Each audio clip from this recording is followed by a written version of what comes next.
রাজশাহী বিশ্ববিদ্যালয় কেন্দ্রীয় ছাত্র সংসদ সংক্ষেপে রাকসু নামে পরিচিত। বিশ্ববিদ্যালয় থেকে সৎ, মেধাবী এবং দেশপ্রেমিক ছাত্র নেতৃত্ব তৈরির উদ্দেশ্যে 1962 সালে রাকসু প্রতিষ্ঠিত হয়। 1990 সালের পর থেকে সংগঠনটির কার্যক্রম বন্ধ রয়েছে।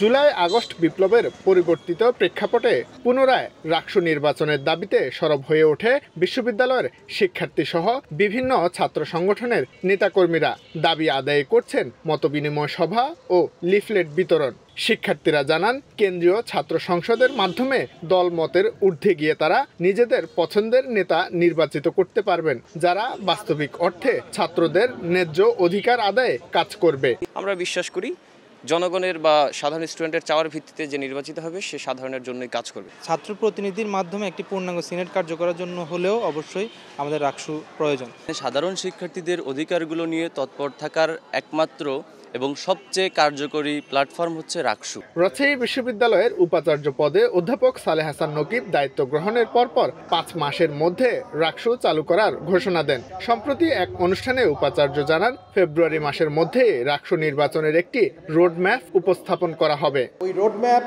এবং আমাদের যে কনস্টিটিউশন যেটা আমরা অ্যাডপ্ট করব তার ভিত্তিতেই এই সমস্ত ব্যাপারে সমস্ত ইনফরমেশন সবাই পেয়ে যাবে ইনশাআল্লাহ। 1962 সালে প্রতিষ্ঠার পরে এখন পর্যন্ত মোট 14 বার রাকসু নির্বাচন অনুষ্ঠিত হয়েছে। পদাধিকার বলে বিশ্ববিদ্যালয়ের উপাচার্য রাকসুর সভাপতি হিসেবে দায়িত্ব পালন করেন। সদস্যরা সরাসরি ভোট দিয়ে সহসভাপতি, সাধারণ সম্পাদক এবং অন্যান্য পদ নির্বাচন করেন।